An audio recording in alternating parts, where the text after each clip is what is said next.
വരൂ പോയി പച്ചക്കറി ചെക്ക് ചെക്ക്.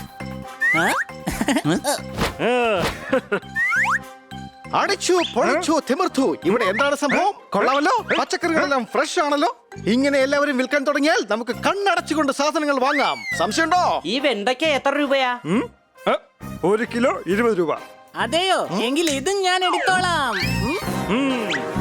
താങ്കളുടെ ഫോർമൽ ഷർട്ട് ഏതായാലും ഗംഭീരായിട്ടുണ്ട്. അതെയോ? ആ, ദേ പോക്കറ്റും ഉണ്ട്. എടോ, ഇത് പോക്കറ്റ് അല്ല. താൻ വലുതാവുമ്പോ പച്ചക്കറി കട നടത്തുന്നുള്ള കാര്യം മുകളിലുള്ള ആളിന് നേരത്തെ തന്നെ അറിയാമെന്ന് തോന്നുന്നു. അതുകൊണ്ടാ തന്നെ ഇങ്ങോട്ട് പോക്കറ്റ് വെച്ച് അയച്ചത്. രാവിലെ വന്ന് മനുഷ്യനെ വടിയാക്കുന്നോടാ. എന്നാ പിടിച്ചോ. ഏ? ഇതൊട്ടും ഫ്രഷ് അല്ല. ഞാൻ പ്രോട്ടീൻ ഉള്ള സാധനങ്ങൾ മാത്രമേ കഴിക്കൂ. പ്രോട്ടീൻ ഇല്ലാത്ത സാധനങ്ങൾ തന്നാൽ ഞാൻ ഒരിക്കലും വാങ്ങി കഴിക്കില്ല ബ്രോ. താൻ എങ്ങോട്ടായി നോക്കുന്നേ? താഴെ നോക്ക്. എടാ പൂച്ചേ, എന്നെ ഒന്ന് മുകളിലേക്ക് പോക്ക്. ബ്രോ പറയൂ ബ്രോ. എന്നാൽ പറയാം, എനിക്ക് ബ്രോക്കോളി വേണം. അതിലാണ് കൂടുതൽ പ്രോട്ടീൻ ഉള്ളത്. ചേട്ടന്മാരെ, ഇവിടുത്തെ ഏറ്റവും നല്ല ജിം ഏതാണ്? എനിക്ക് 6 പാക്ക് ഉണ്ടാക്കിയെടുക്കണം. 6 പാക്കോ? പാക്കിന്റെ എത്രയുള്ള നിനക്കാണോ 6 പാക്ക്? എന്നെ കുറിച്ച് നിങ്ങൾക്ക് അറിയില്ല. ഞാൻ വളരെ ബലശാലിയാണ്. എന്റെ ശരീരം കണ്ടാൽ അത് മനസ്സിലാവും. നീ എവിടെന്നാ വരുന്നേ? പുലിമടയിൽ നിന്നാണ് ഞാൻ വരുന്നത്. ഒരുപാട് പുലികളുള്ള സ്ഥലം. അവരോടൊപ്പം പിടിച്ചേക്കണമെങ്കിൽ എന്റെ ശരീരം ഒന്ന് നന്നാക്കി എടുക്കണം. എന്താ, ശരിയല്ലേ? നിങ്ങളുടെ പേരെന്താണ് സർ? എന്റെ പേര് ശർമ്മൻ എന്ന. മുഴുവൻ പേര് ശർമ്മൻ ഷെപ്പേർഡ്. എന്റെ അച്ഛൻ വലിയൊരു സംഭവമായിരുന്നു. അദ്ദേഹത്തിന്റെ പേര് ബുൾഡോഗ്. ഞങ്ങളുടെ കൂട്ടുകാരൻ തോത്താറാമിന്റെ ജിമ്മുണ്ട്. നമുക്ക് അങ്ങോട്ട് പോകാം. വരൂ. ആ, എങ്കിൽ പോവാം.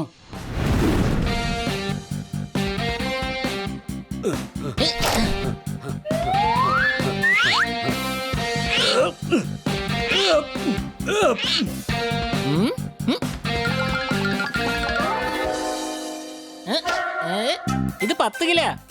10 വേണ്ട, ഞാൻ 100 കിലോ എടുത്തോളാം.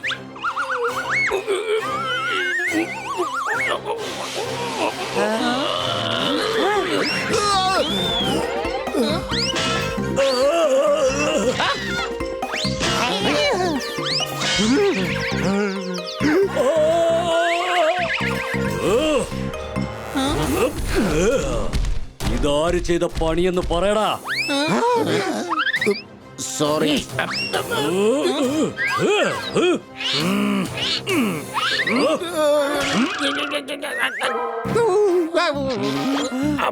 ഇതെന്തായാലും കൊള്ളാം. ബൈസെപ്സ് ഇപ്പൊ മുഖത്ത് തന്നെ വന്നല്ലോ. ഓ, അത് ശരി, മുഴച്ചിരുന്നാണല്ലേ. സോറി. വലിയവർ തമ്മിൽ പ്രശ്നം ഉണ്ടാവുമ്പോൾ പിള്ളേരടക്കി കയറി സംസാരിക്കരുത്. ഡാ, നിന്നെ കൊണ്ട് എന്നെ ഇത്ര ചെയ്യാനേ സാധിക്കൂ. ഞാൻ ചെയ്യാൻ പോകുന്നത് കണ്ടോ? ഇന്നാ പിടിച്ചോ.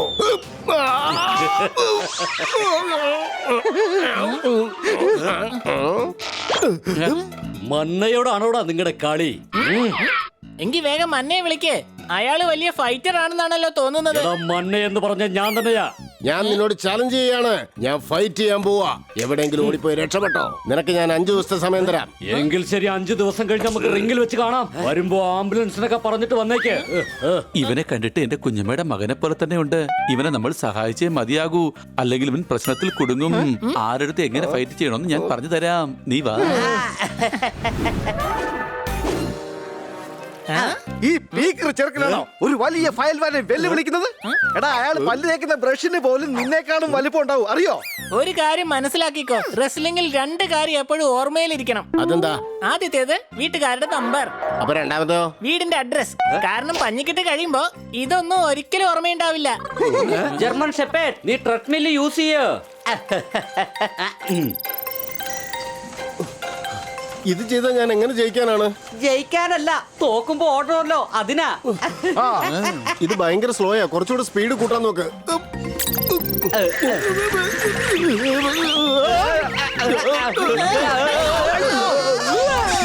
എനിക്ക് തോന്നുന്നത് ഇവനെ ജയിക്കാനായിട്ട് അവൻ മുഴുവൻ നേരവും എക്സസൈസ് ചെയ്യുന്നു എന്നാണ്.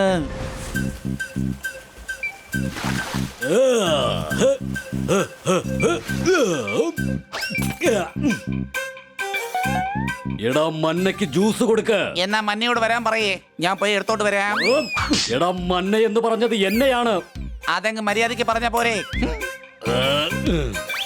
എടാ നീ എന്താ തയ്യാറാകുന്നില്ലേ? അവനോട് ചലഞ്ച് ചെയ്തിരിക്കുക.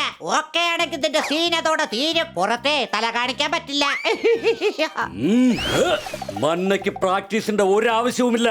ആ ചെറിയ ഡോഗി ഉണ്ടല്ലോ, അവനാണ് പ്രാക്ടീസിന്റെ ആവശ്യം. മന്നയ്ക്ക് പ്രാക്ടീസിന്റെ ആവശ്യം വേണ്ടായിരിക്കാം, പക്ഷെ അങ്ങ് ഉടൻ തന്നെ പ്രാക്ടീസ് ചെയ്യും. എടാ മന്ന എന്ന് പറഞ്ഞത് എന്നെയാണ്. എന്റെ കുഞ്ഞനുജ, ഞാൻ പറയുന്നത് കേക്ക്. റെസ്ലിംഗിൽ അറിഞ്ഞിരിക്കേണ്ടത് 2 കാര്യമാണ്. അതെന്താ? അതറിയുമായിരുന്നെങ്കിൽ ഞങ്ങൾ റെസ്ലർ ആവുമായിരുന്നല്ലോ. ഇതാ നോക്ക്, ഫൈറ്റ് നടക്കുന്ന സമയത്ത് അദ്ദേഹത്തിന്റെ കാല് നോക്കി ഇടിക്കണം. അതെന്തിനാ? കാലിൽ ഇടിക്കുമ്പോൾ അദ്ദേഹം താഴെ ഇങ്ങനെ നിൽക്കും. അപ്പൊ അദ്ദേഹത്തിന്റെ കാല് പിടിച്ച് കരഞ്ഞുകൊണ്ട് മാപ്പ് ചോദിക്കണം. എന്ത് പ്രശ്നം വന്നാലും പുറത്തു പോയി തീർത്തോളാം എന്ന് പറഞ്ഞേക്കണം. ഈ ശർമ്മൻ ഷെപ്പേർഡ് മാപ്പ് ചോദിക്കില്ല, അതൊരിക്കലും നടക്കില്ല. ഇനി ഇങ്ങനത്തെ വൃത്തികെട്ട ഐഡിയ തന്നാൽ ഞാൻ അടങ്ങിയിരിക്കുന്നു കരുതണ്ട. നോക്ക്, റെസ്ലിംഗിന് റൂൾ ഉണ്ട്. 3 പ്രാവശ്യം വിസിൽ അടിച്ചു കഴിഞ്ഞാൽ റെസ്ലിംഗ് തുടങ്ങുന്നതായിരിക്കും. സംശയമുണ്ടോ?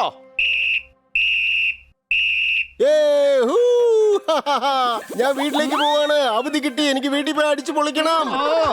ഇങ്ങോട്ട് പോടാ. കുട്ടികളെ റെസ്ലിംഗ് പഠിപ്പിക്കാൻ പോയാ അവസാനം ഇത് തന്നെയായിരിക്കും സംഭവിക്കുക. എന്റെ പൊന്നനിയ, പെട്ടെന്ന് ഈ ഡംബിൾസ് പൊക്ക്. ഏയ് പൊങ്ങിക്കോ, പൊങ്ങ്. വൈകിട്ട് 4 മണിയാകുമ്പോ പോവാ. വേഗം പൊങ്ങ്, പൊങ്ങ്, വേഗം പൊങ്ങാൻ. രാത്രി ഉറങ്ങില്ലെന്ന് തോന്നുന്നു, അതാ തല പൊക്കാതിരിക്കുന്നത്. ഇതെങ്കിലും ചെയ്യാൻ അറിയോ നിനക്ക്? ഇതല്ലേ, ഇതെനിക്ക് നന്നായിട്ട് അറിയാം. കൊച്ചളിയ, ഇതെങ്ങാനും അവന്റെ തല വീണ അവന്റെ പണി അവിടെ തീരും. ആവശ്യമില്ലാതെ അവന്റെ ജീവൻ നമ്മൾ എടുക്കണോ? എടാ ഷർമൻ ഷെപ്പേർഡേ, സ്കിപ്പിംഗ് ചെയ്യടാ. കുറച്ചുകൂടെ വേഗത്തിൽ.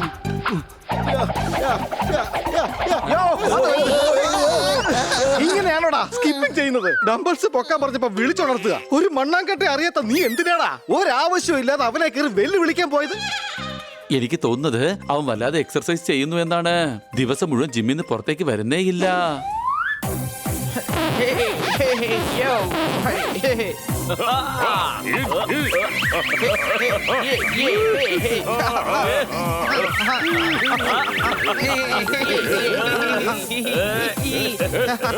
നിങ്ങളെന്താ ഇനിയും റെഡി ആവുന്നില്ലേ? അവൻ അങ്ങനെ ബോഡി ബിൽഡിംഗ് ചെയ്ത് വന്ന ഈ ബോഡി അവൻ മൊത്തത്തിലൊരു പരുവത്തിലാക്കും. അത് മനസ്സിലാക്കിയാൽ നിനക്ക് കൊള്ളാം. എടാ ഒന്നിങ്ങോട്ട് വന്നേ. ജയിക്കുന്നത് മന്ന തന്നെയായിരിക്കും. ജയിക്കുന്നത് മന്നയാണെങ്കിൽ പിന്നെ നീ എന്തിനാ സന്തോഷിക്കുന്നേ? എടാ ഈ മന്ന എന്ന് പറയുന്നത് ഞാൻ തന്നെയാണ്.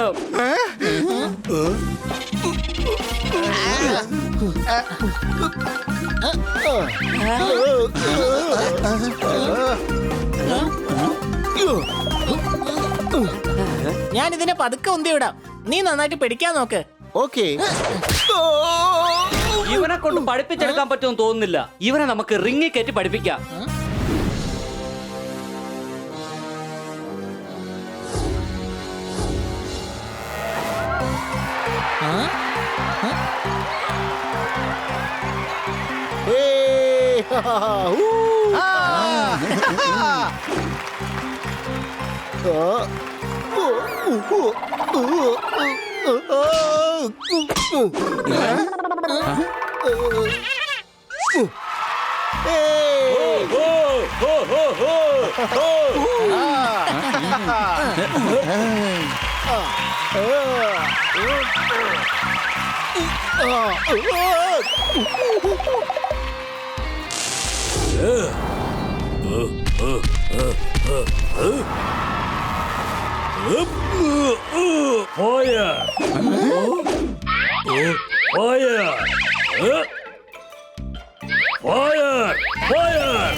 എനിക്ക് തോന്നുന്നത് ഇവനെ കൊതുക് അടിക്കുന്നുണ്ടെന്നാ. അതുകൊണ്ടാണ് ഇവനെങ്ങനെ അടിക്കുന്നത്. എടാ ഹണി, ഫൈറ്റേഴ്സ് ഒക്കെ ഇങ്ങനെയാ ചെയ്യുന്നത്. ഇത് അവരുടെ ഒരു സ്റ്റൈലാണ്.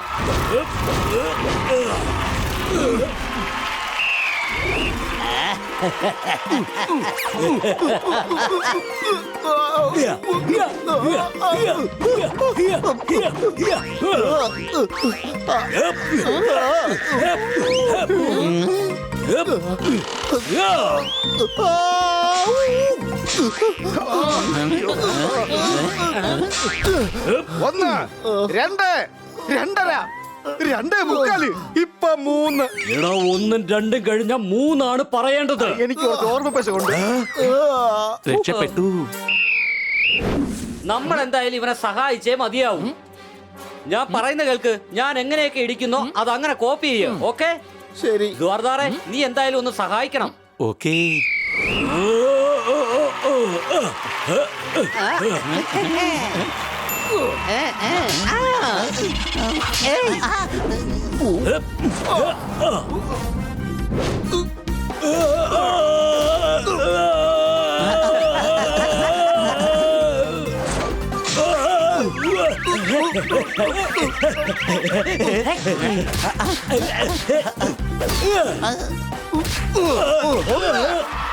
രണ്ട്, അടുത്തത് 10.